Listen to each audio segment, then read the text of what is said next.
नमस्कार दोस्तों, welcome to Life Express where there is no drama, no fake, only facts to keep you awake. जी हाँ, सही सुना आपने। लाइफ एक्सप्रेस एक ऐसी दुनिया है, एक ऐसा एकेडमिक प्लेटफॉर्म है जहाँ हम बेमतलब की बातें नहीं करते, क्योंकि यहाँ बातें होती है सिर्फ रियल लाइफ के, रियल लोगों के, रियल अचीवमेंट्स की, और बातें होती है रियल नॉलेज की अंडर भारतीय ज्ञान परंपरा, जिसकी बुनियाद वसुधैव कुटुंबकम पर आधारित है।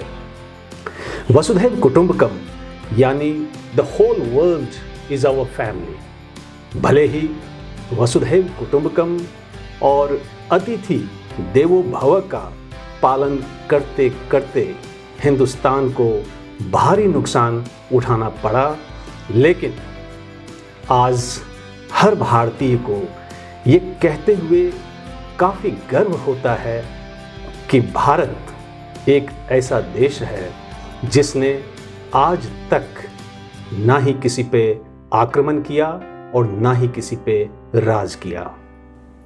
हाँ, हमने पूरी दुनिया पे राज किया, लेकिन उनके अधिकार, अस्तित्व एवं संस्कृति को छीन कर नहीं, बल्कि उनके दिलों पर राज किया, अपनी प्राचीन सभ्यता एवं संस्कृति और फिलॉसफी की खुशबू बिखेर कर। इसी भारतीय परंपरा को आगे बढ़ाते हुए लाइफ एक्सप्रेस अपने मिशन पे आप सभी के सहयोग से आगे बढ़ रही है, जिसमें मेरा यही प्रयास है कि भारतीय संस्कृति एवं ज्ञान प्रणाली का समुचित अध्ययन कर उसके भाव को, उसमें निहित संदेश को आपके सामने, वर्ल्ड सोसाइटी के सामने प्रस्तुत करूं, क्योंकि आज पूरी दुनिया में एक नहीं कई कारणों से अनेक प्रकार के संकट के बादल मंडरा रहे हैं। खूनी युद्ध चल रहे हैं परिवार में, समाज में, राष्ट्र में और पूरे विश्व में। पूरी दुनिया आज एक सोसाइटल मॉडल ऑफ लिविंग ढूंढ रही है, जिसे अपनाकर वो शांति और सौहार्द के साथ जी सके। लेकिन अफसोस, दुनिया के पास ऐसा कोई मॉडल नहीं है। लेकिन चिंता की कोई बात नहीं है, क्योंकि भारत के पास ऐसा सोसाइटल मॉडल ऑफ लिविंग है जिसे अपनाकर हम पूरे विश्व में शांति और उन्नति का मार्ग प्रशस्त कर सकते हैं। और उसी मॉडल को हम आज भारतीय ज्ञान परंपरा के रूप में देख रहे हैं। तो चलते हैं कार्यक्रम के अगले सेगमेंट हॉल ऑफ फेम की ओर, जहां हम मिलेंगे एक ऐसी शख्सियत से जो वाकई समाज के लिए एक रियल रोल मॉडल हैं, अपने उत्कृष्ट एवं सराहनीय कार्यों के चलते। लेकिन हम में से अधिकांश लोग उनकी उपलब्धि या अचीवमेंट से आज भी बेखबर हैं।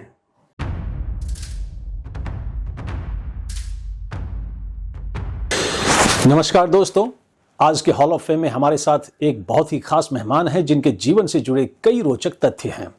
इससे पहले कि हम उन रोचक तथ्यों को जानें उन्हीं की जुबानी, मैं चाहूंगा कि सबसे पहले मैं आपको अपने विशेष अतिथि का एक संक्षिप्त परिचय दे दूं।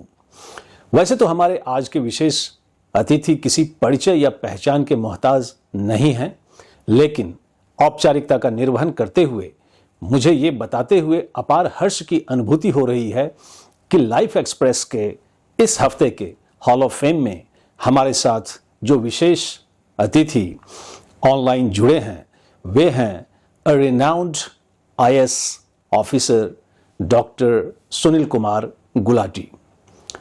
डॉक्टर गुलाटी का जन्म 21 अप्रैल 1961 को आगरा के एक सामान्य पर शिक्षित परिवार में हुआ था।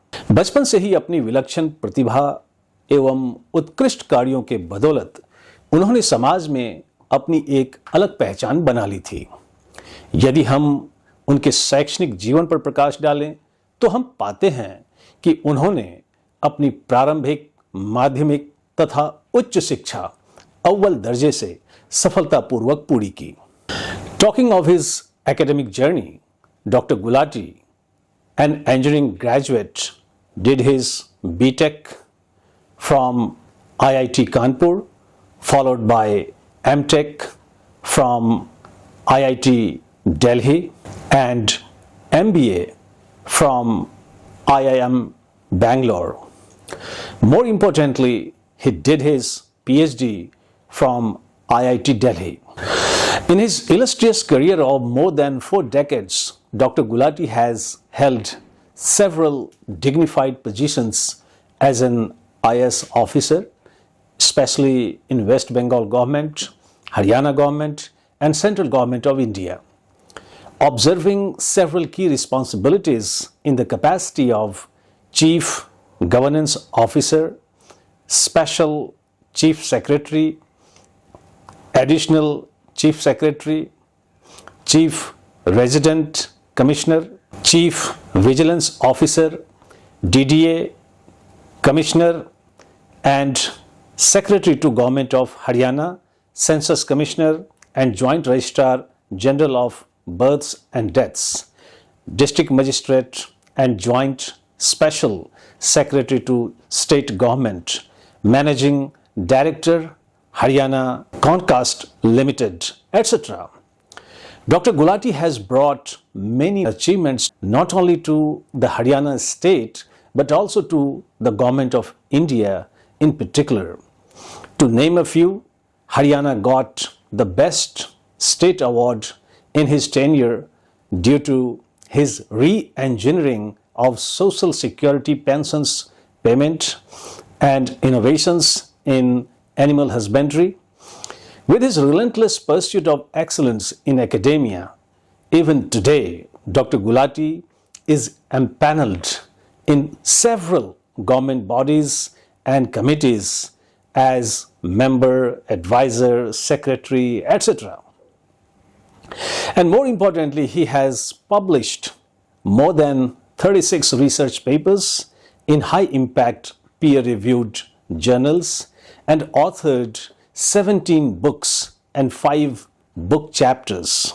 And I should not forget to add that Dr. Gulati has been felicitated by several prestigious academic awards and recognitions at national and international levels for his monumental contributions to Indian administrative services. Some of the prominent ones are President of India's Census Medal, Master Lal Singh Award by Shiva Shakti Yuva Sangh for outstanding social work, then PhD Premier Honor for Excellence in 2013 for Innovation in Administrative Reforms and Activities, Baba Mastnath Award for Excellence, Best State Award for Haryana, Sarovar Award, Global Agriculture Award under the Best Animal Husbandry State in India at 5th Global Agricultural Summit, and many more. Apart from being a poet, there are so many accolades and achievements to his name. And to know more about him, I shall take you straight to him. And pleasure is solely mine in welcoming a legendary icon of Indian Administrative Services, Dr. Sunil Kumar Gulati. Namaskar, sir. Namaskar. First of all, on behalf of my entire Life Express team and on behalf of my intellectual viewers, I extend a very warm welcome and sincere gratitude to you for your gracious presence in Life Express. The honor is mine. Life Express ने मुझे मौका दिया आज के youth से बात करने का, तो it's a very big honor for me. Thank you. Sir, आपके रिच प्रोफाइल को देखने पर पता चलता है कि आप एक सामान्य पृष्ठभूमि से आने के बावजूद अपनी लगन व कड़ी मेहनत से आपने एक सफल आईएएस ऑफिसर बनने का न सिर्फ सपना पूरा किया, बल्कि आपने अपने कार्यों से सफलता की बुलंदी को भी छुआ और अपने आप को समाज के लिए एक रोल मॉडल के रूप में भी स्थापित किया। तो आज की वार्ता को शुरू करते हुए सबसे पहले ना सिर्फ मैं बल्कि हमारे सभी व्यूअर्स जानना चाहेंगे कि कैसे हुआ ये सब, किस बात ने आपको एक आईएएस ऑफिसर बनने के लिए सबसे ज्यादा प्रेरित किया, क्या थे आपके लाइफ के गाइडिंग प्रिंसिपल्स और ड्राइविंग फोर्स या प्रेरक शक्ति? जी देखिए, जब मैं स्कूल में पढ़ता था तो मेरी एक मैडम थी, उषा मैडम, उन्होंने कहा कि सुनील, तुम सवाल बहुत पूछते हो, पूछते रहना, कहीं ना कहीं पहुंच जाओगे। तो ये सवाल मेरे पास हमेशा ही था कि जो देश की हालत है ऐसी क्यों है, इसमें हम क्यों कुछ नहीं कर सकते। तो मुझे लगा कि राष्ट्र निर्माण में कुछ हम छोटा सा भी योगदान कर सकें तो ये बहुत बड़ी हमारी उपलब्धि होगी, कंट्रीब्यूशन होगी। तो मैं उस वजह से मुझे ये लगा कि मुझे आईएएस में आना चाहिए। और हम लोग जब भारत का विभाजन हुआ था तो हम पाकिस्तान साइड से हमारा परिवार आया था, तो ये फीलिंग हमेशा थी कि एक तो हमें कुछ भी वेस्ट नहीं करना है और जो कुछ करना है यही जन्म है, यही मौका है। और ज़ीरो से स्टार्ट परिवारों ने किया था। तो हमारे पास रिसोर्स क्या होता है? हमारे पास समय होता है, ऊर्जा होती है और ऊर्जा की दिशा। ये तीन चीज़ें भगवान ने सबको दी हैं, समय, ऊर्जा और ऊर्जा की दिशा। अब ऊर्जा की दिशा ये डिसाइड करती है कि आप जीवन में कहाँ पहुँचोगे। अगर हमारे जीवन में ऊर्जा को हम सही दिशा में नहीं लगा रहे तो उपलब्धि नहीं मिलेगी।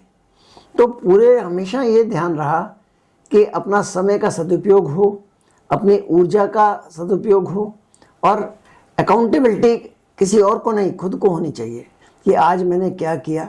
तो मैं शुरू से ही रोज़ की मेरे पास एक टू डू लिस्ट होती है कि आज मैंने क्या करना है, 2 हफ्ते में क्या करना है और अगले 2 साल में क्या करना है। वो टू डू लिस्ट मेरी जेब में हमेशा रहती है। तो मुझे पता रहता है कि मेरा कोई दिन ऐसा नहीं होता जब मुझे कुछ नहीं करना है, ऐसा दिन होता नहीं है। अगर मैंने छुट्टी भी जा रहा हूँ, एंजॉय करने जा रहा हूँ, तो हॉलीडे उसमें मेरे जहन में होगा कि ये मैं मेरा हॉलीडे के लिए जा रहा हूँ। तो ये नहीं है कि एक डायरेक्शनलेस लाइफ हो। और मैं सभी से यही रिक्वेस्ट करूँगा कि ईश्वर ने इतना अच्छा मौका दिया है हमें, ये मानव योनि मिली है 84 लाख जन्मों के बाद, तो इसको अगर हम लोग अगर यूज़ नहीं करते तो ये ईश्वर का अनादर होगा, सृष्टि का अनादर होगा। तो ये मुझे लगता है कि हम सबको अपने एफर्ट करना चाहिए और लगे रहना चाहिए। और डेफिनेटली अगर कोई लगन से लगा रहता है तो कामयाबी मिलती ही मिलती है। बहुत अच्छा। लेकिन आईएएस का जो आपका एक सफर रहा, उसमें किसी खास व्यक्ति विशेष ने आपको प्रेरित किया हो तो थोड़ा उसके ऊपर भी प्रकाश डालें। जी देखिए, सच्ची बात तो ये है कि I was the first IAS officer I met in my life. मैं इससे पहले किसी आईएएस ऑफिसर से नहीं मिला था। पर मुझे ये पता लग गया था कि ये एक ऐसा ग्रुप है जो ये नहीं कह सकता कि ईश्वर ने मुझे काम करने का मौका नहीं दिया। ये मुझे समझ में आ गई थी बात कि जैसे कहते हैं द बक स्टॉप्स हियर। तो अगर कुछ करना है देश के लिए तो ये नौकरी है जहां तुम वाकई करना चाहो तो कर सकते हो। अब मुझे दुख होता है कि आजकल युवा मेहनत करके एग्जाम क्वालिफाई कर लेते हैं, उसके बाद फिर धन इकट्ठा करने में लग जाते हैं। तो आप जब मरोगे आपके पास 4 मकान होंगे कि 5 मकान होंगे, इट डजंट मैटर। आप क्या करके गए पीछे, देश के लिए क्या किया, दैट्स व्हाट मैटर्स। तो मुझे ये लगा कि हमें ये मौका मिला है और भगवान ने कृपा करी और मौका मिल गया, तो मैं यहाँ तक पहुँच सका। और अल्टीमेटली जो सर्विस में मुझे ये दिखता है कि अगर हम लोगों को सुकून दे सकें, सबसे बड़ा गवर्नमेंट का काम है लोगों को सुकून देना। सुकून मिलेगा तो लोग अपने जीवन की दिशा अपने आप ढूंढ लेंगे। बहुत अच्छा। तो इसलिए हमें हमेशा ये प्रयास करना चाहिए कि लोगों को सुकून दें और इस तरह लोगों को एम्पावर करें, उनका एजुकेशन अच्छी हो, स्किल डेवलपमेंट इतना हो ताकि लोग अपने जीवन में कुछ कर सकें। तो that is what is the focus on which I think बहुत हमें काम करना चाहिए। जी, बहुत सुंदर। Thank you sir for your motivational remarks. Moving further, I shall take you to your core profession, that is Indian Administrative Services. 4 दशक की सेवा देने के बाद क्या आपको लगता है कि Indian administration is up to mark? भले ही आपके कार्यकाल में चीजें व्यवस्थित हुई, लेकिन इस बात से भी इनकार नहीं किया जा सकता कि भारत आज भी दुनिया के भ्रष्ट देशों की सूची में 96th पोजीशन पे आता है। तो कौन है ये या क्या है भ्रष्टाचार के लिए जिम्मेदार?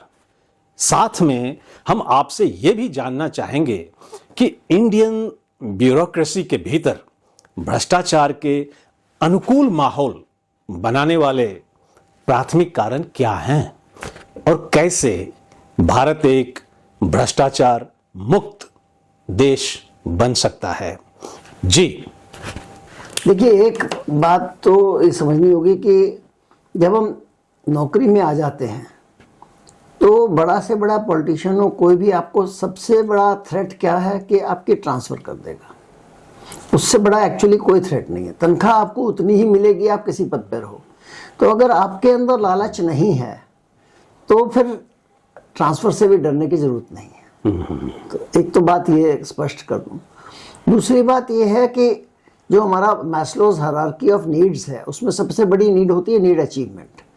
अब बार बार ट्रांसफ़र से नीड अचीवमेंट पे हर्ट होता है। तो फिर उसका मैंने समाधान ये निकाला कि मैंने अपनी एक NGO आपसी बना ली थी। तो 70% टाइम सरकार ने मुझे ऐसी पोस्ट दी जहाँ पर काम मैं खूब अच्छा काम कर सकता था, तो मैंने काम किया। 30% टाइम अगर कोई ऐसी पोस्ट लग गई जहाँ पर काम करने को कुछ था ही नहीं, तो फिर मैंने अपनी NGO को एक्टिव रखा और उसमें हमने शमशानों में ग्रीन क्रीमेटोरियम बनाए, उसमें हमने लोगों की स्किल डेवलपमेंट करी और 100 करोड़ हम फूलों के पौधे हर साल बांटते हैं कि गंदगी हटाओ फूल लगाओ।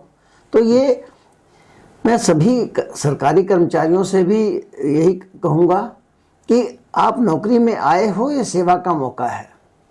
और क्योंकि आप गवर्नमेंट में हो तो लोग आपकी बात सुनते हैं, ये बहुत बड़ी प्रिविलेज है आपके पास। तो कोशिश करें कि आप अपने इलाके की समाज की जिम्मेवारी लें, एक रोल मॉडल बन के जिए। वरना ये फैक्ट है कि आप अगर करप्शन करोगे तो कहीं ना कहीं जो रिश्वत देता है वो खुश होकर कोई नहीं देता, अंदर से आपको कोस के देता है। और मैंने देखा है कि जो लोग रिश्वत लेते हैं अल्टीमेटली जब हम सम टोटल ऑफ लाइफ करते हैं तो कहीं ना कहीं वो जीवन में हार जाते हैं। तो इसलिए तो अगर आप बिल्कुल करप्शन नहीं करते, बेधड़क होकर काम करें, ज़्यादा से ज़्यादा ट्रांसफ़र हो जाएगी तो तब देख लेंगे, जहाँ नई पोस्ट होगी वहाँ काम कर लेंगे। तो मुझे लगता है कि ये जो लोगों ने नौकरी को आय से ज़्यादा कमाने का जरिया बना लिया है, ये डेफिनेटली गलत है। पर ऑनलाइन सिस्टम्स हो जाने से काफ़ी कुछ इस पर रोक भी लगी है। तो अब रोज़ की दिनचर्या में आदमी को छोटे छोटे काम के लिए रिश्वत नहीं देनी पड़ती। कुछ जगह है जहाँ अभी भी काम करने की ज़रूरत है, तो वहाँ सिस्टम को सोचना चाहिए कि लोग करप्शन का अपॉर्चुनिटी ही ना रहे। डिस्क्रिशन बिल्कुल ख़त्म कर देनी चाहिए। डिस्क्रिशन है जो कि करप्शन को लाती है। तो ये फोकस करना चाहिए सरकार को।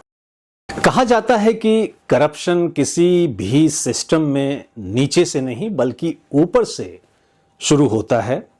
खैर, नीचे से हो या ऊपर से हो, लेकिन मुझे लगता है कि भ्रष्टाचार भारत में एक छुआछूत की बीमारी जैसा है। मतलब देखते देखते अधिकांश लोग पूरे सिस्टम में भ्रष्ट हो जाते हैं। क्या कहेंगे इसको लेकर आप? तो मैंने ये देखा है कि सरकारी सिस्टम में लोग लिखित चीज से डरते हैं। अगर किसी ने आपके साथ बदमाशी की, करप्शन किए, पैसे मांगे, आप लिख के डाल दोगे तो कहीं ना कहीं उसके ऊपर गाज गिरेगी, उससे कोई बच नहीं सकता।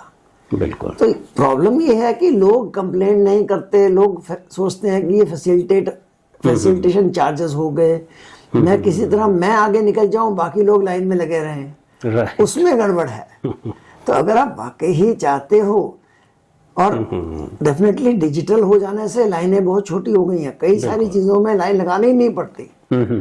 तो अगर कहीं ऐसी दुविधा आती भी है तो मेरे विचार से अगर लोग कंप्लेंट करना शुरू करेंगे, बताना शुरू करेंगे, तो जो लोग बैठे हैं सिस्टम में उनके पास चारा नहीं रहता, मजबूर हो जाते हैं।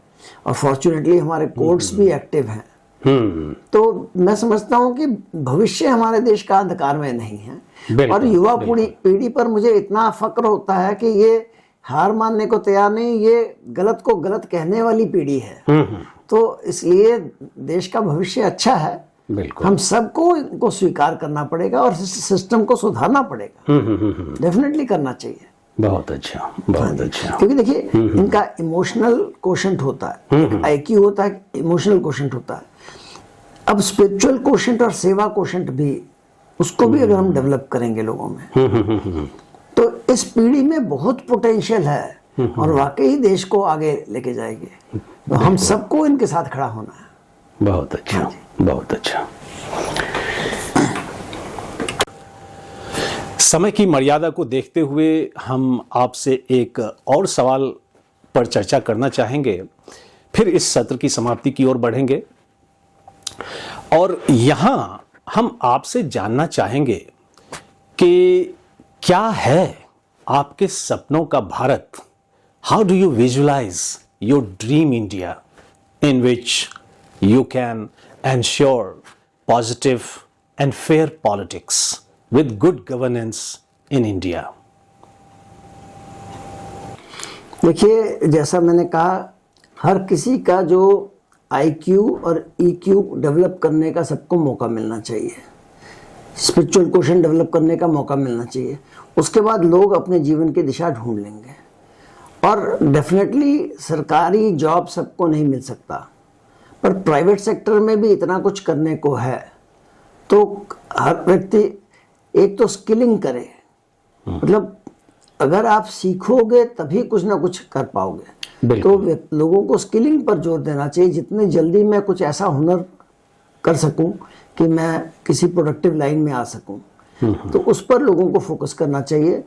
और आजकल बैंक्स वगैरह फाइनेंस अच्छा कर रहे हैं, तो ओवरऑल कंट्री में अपॉर्चुनिटी बहुत है। मैंने कई लोगों से बात की है, वो कहते हैं कि अगर अच्छा कैंडिडेट मिल जाए तो हम आज रख लें। तो लोगों को अपने आप को अच्छा कैंडिडेट बनाना पड़ेगा, मेहनत करनी पड़ेगी, स्किलिंग करनी पड़ेगी, फोकस करना पड़ेगा।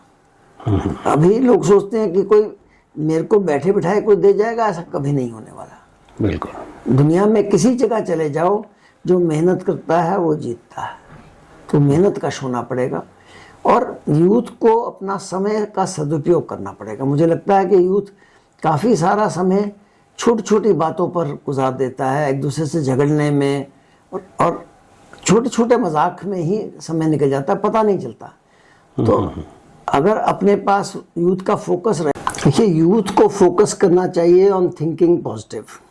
अब हर समय एक दिन में 60,000 थॉट्स आते हैं, तो सारे थॉट्स पॉजिटिव नहीं हो सकते। तो उससे जो थॉट तक पहुंचने की कड़ी है वो है फीलिंग। तो यूथ को फोकस करना चाहिए ऑन फीलिंग पॉजिटिव। जो एक कहते हैं ना, मौजा ही मौजा, ये हमारा शरीर भगवान ने दिया है, हमें इस काबिल बनाया है कि हम कुछ कर सकें। तो इसी चीज़ को सेलिब्रेट करें, मौजा ही मौजा, ये भाव रहना चाहिए। उस भाव के साथ जब काम करेंगे तो हम सफल होंगे। अगर हम निराशा से हताश होकर काम करेंगे, आप घर से निकल रहे हो, अरे मेरा होना तो है नहीं और जा रहा हूँ इंटरव्यू देने, तो वो आदमी कभी सफल नहीं होगा। सफलता के लिए पहली चीज़ है इस भाव में रहना कि मौजा ही मौजा होनी चाहिए। To conclude our interaction, may I now request you to kindly give a message of peace and progress to mankind at large, so that we could create a better human, a better society, a better nation, a better planet for a better tomorrow. लेकिन आपके संदर्भ में मैं आपसे आग्रह करूंगा कि आप न सिर्फ एक शांति संदेश दें, बल्कि बहुत ही संक्षेप में हमारे भावी IAS एस्पिरेंट्स के लिए 5 सुझाव दें जिनसे एक प्रभावकारी आईएएस ऑफिसर बनने का मार्ग प्रशस्त हो सके। जी देखिए, यूथ को मेरा सुझाव ये है कि क्यों जाना चाहते हो आईएएस में, नौकरी में क्यों जाना चाहते हो। अगर आपका वो कारण ठीक नहीं है तो मत उस दिशा में जाओ, और वो कारण ठीक है तो मेहनत करो, अपने समय का सदुपयोग करो और फोकस करो उसके ऊपर। फिर 5 काम नहीं करने, फिर वही काम करना है। और डोंट गिव अप। पीपल का पेड़ 1 लाख बीज पैदा करता है, उसमें से एक भी पेड़ बन जाए तो खुश हो जाता है। हर साल 1 लाख बीज पैदा करता है, उसको लॉ ऑफ वेस्टेड एफर्ट्स कहते हैं। और मैं शांति संदेश सबको ये देना चाहूँगा कि हमारे अस्तित्व को देखो। हमारे अस्तित्व में शरीर है, मन है, बुद्धि है और आत्मा है। शरीर 1% है, मन 3% है, बुद्धि 6% है, आत्मा 90% है। समस्या क्या है कि हम आत्मा को कोई खुराक नहीं दे रहे। जितना समय बचे आपके पास, जब काम पे जा रहे हो, आ रहे हो, खाली समय कुछ मंत्र जाप, कुछ ना कुछ ध्यान, कुछ ना कुछ जाप करते रहेंगे तो आत्मा को खुराक मिलती रहेगी। फिर मन पे काम करें, मन को शांत रखना है जरूरी, और बुद्धि के ऊपर काम करें ताकि जो भी तनाव है उसको हम झाड़ के बाहर निकाल सकें। तो हम मन पे काम करें, सांस के द्वारा हम मन को पकड़ सकते हैं। तो रोज सांस के ऊपर बेशक 15 मिनट ही करें, हमें ध्यान करना चाहिए। सांस को पकड़ना सीख जाएंगे, जीवन पकड़ में आ जाएगा। कुछ नहीं करना, कोई इंस्ट्रूमेंट नहीं चाहिए, बस एकांत में बैठ जाओ, अपनी सांस को पकड़ना शुरू कर दो। कहाँ से चली, कहाँ गई। सांस को पकड़ लोगे तो मन पकड़ा गया, मन पकड़ा गया तो बुद्धि कंट्रोल में आ जाएगी। अब बुद्धि और मन ठीक हो गए तो जीवन अपने आप ठीक हो जाएगा। तो मुझे लगता है कि इस पर बच्चों को काम करना चाहिए। 15 मिनट रोज एकांत में बैठ करके अपने साथ समय बिताएं, उससे ही जीवन पूरा फर्क पड़ जाएगा। सिर्फ आज यूथ सारा शरीर पे फोकस कर रहा है। शरीर सिर्फ 1% है, मन 3% है। तो मन पे फोकस करें, बुद्धि पे फोकस करें, और आत्मा को खुराक रोज देनी है। ये बुढ़ापे वाली चीज नहीं है। रोज मंत्र जाप होना चाहिए, रोज ध्यान होना चाहिए। थोड़ा थोड़ा करते रहेंगे, पूरा जीवन बदल जाएगा। बहुत अच्छा। कोई भी आप मंत्र पकड़िए, ठीक है ना, कोई भी मंत्र पकड़िए, इसमें धर्म वाली बात नहीं, कोई भी मंत्र पकड़िए, आप वहीं पहुंचेंगे। क्योंकि हम हैं क्या, हम ईश्वर का ही एक कण है। बस उस कण तक पहुंचना, उसको समझ लेने से ही जीवन पूरा परिपूर्ण हो जाएगा। और उसी में समाज भी उसी में आ जाएगा, समाज की सेवा भी हो जाएगी, सब कुछ हो जाएगा। जैसे ही व्यक्ति को समझ में आ गया कि मेरे अंदर जो ईश्वर है वो सामने बैठे व्यक्ति के अंदर भी है, तो उससे रिश्वत कैसे मांग सकता है, उसका बुरा कैसे सोच सकता है। तो इतनी सी बात समझनी है, जीवन सफल हो जाएगा। सो थॉटफुल ऑफ यू सर। बहुत ही अच्छी बात आपने कही कि आत्मा को भी खुराक मिलनी चाहिए। जैसे हम अपने शरीर को भोजन देते हैं, वैसे ही हमें आत्मा को भी भोजन देने की हमें आवश्यकता होती है, इन द फॉर्म ऑफ ध्यान और मेडिटेशन के रूप में। And finally, we are immensely grateful to you for your scholarly presence with us today. बहुत ही अच्छा लगा आपसे बात करके। मन नहीं कर रहा था इस बातचीत को ख़त्म करूं, लेकिन समय की थोड़ी मर्यादा थी। लेकिन maybe in some other academic forum, in some other discussion, we shall definitely invite you. So बहुत ही प्रेरणादायी बातें आपने कही, और मैं उम्मीद करता हूं कि हमारी युवा पीढ़ी आपकी बातों से ज़रूर लाभान्वित होंगे और उस पे अमल भी करेंगे। और शिक्षा जगत में व भारतीय प्रशासनिक सेवा में आपके उत्कृष्ट और सराहनीय कार्यों के लिए लाइफ एक्सप्रेस की जूरी ने आपके लिए एक अवार्ड की घोषणा की है, और वो अवार्ड है life express icon of India award. और आपके इस उपलब्धि पर मैं आपको अपने इंटेलेक्चुअल व्यूअर्स की ओर से ढेरों बधाई देता हूं। Heartiest congratulations. God willing we shall meet again in some other academic forum. Thank you for connecting with us today. Thank you so much. Thank you sir. LXP Icon of India Award is proudly presented to Dr. Sunil Kumar Gulati for his exemplary contributions to Indian administrative services and Indian academia on 5th October 2025. आज के सत्र की समाप्ति मैं फिर एक आह्वान के साथ करूंगा, खासकर डॉक्टर सुनील कुमार गुलाटी जी की बातचीत से निकले कुछ मुख्य अंश को लेकर। सबसे पहले उन्होंने बताया कि उनकी स्कूल टीचर ने उन्हें सवाल पूछने के लिए प्रेरित किया, जिससे उन्हें राष्ट्र निर्माण में योगदान करने की प्रेरणा मिली। डॉक्टर गुलाटी ने बताया कि उनका परिवार भारत के विभाजन के बाद पाकिस्तान से आया था, जिससे उनमें कुछ भी बर्बाद न करने और जीवन में कुछ हासिल करने की भावना पैदा हुई। उन्होंने समय, ऊर्जा और ऊर्जा की सही दिशा में प्रयोग को सफलता के 3 महत्वपूर्ण स्तंभ बताया। उन्होंने IAS अधिकारी बनने के पीछे अपनी प्रेरणा का खुलासा किया, जिसमें देश के लिए कुछ करने की इच्छा और यह समझना शामिल था कि IAS एक ऐसा पद है जहां व्यक्ति वास्तव में बदलाव ला सकता है। उन्होंने युवा अधिकारियों के बीच भ्रष्टाचार के बढ़ते चलन पर चिंता व्यक्त की और उन्हें देश के लिए काम करने की सलाह दी। डॉक्टर गुलाटी ने भ्रष्टाचार के मुद्दे पर बात की और बताया कि कैसे ऑनलाइन सिस्टम ने इसे कम करने में मदद की है। उन्होंने सरकारी कर्मचारियों को अपने क्षेत्र और समाज की जिम्मेदारी लेने और एक रोल मॉडल के रूप में जीने की सलाह दी। डॉक्टर गुलाटी ने अपने सपनों के भारत का वर्णन किया, जहां हर किसी को अपने IQ, EQ और स्पिरिचुअल कोशेंट को भी विकसित करने का अवसर मिले का भी उन्होंने जिक्र किया। उन्होंने युवाओं को कौशल विकास पर ध्यान केंद्रित करने और सकारात्मक सोच रखने की सलाह दी। उन्होंने भावी IAS उम्मीदवारों के लिए 5 सुझाव दिए। सही कारण के लिए IAS में शामिल हो, कड़ी मेहनत करें, समय का सदुपयोग करें, एक ही लक्ष्य पर ध्यान केंद्रित करें और कभी हार न मानें। उन्होंने शांति और प्रगति के लिए एक संदेश दिया, जिसमें शरीर, मन, बुद्धि और आत्मा के महत्व पर जोर दिया गया।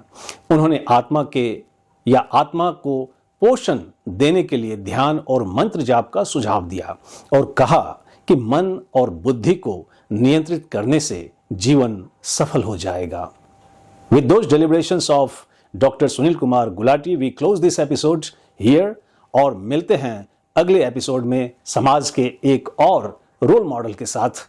Till then, enjoy your time meaningfully और हाँ, अपना और अपनों का भी ख्याल रखें। जय हिंद।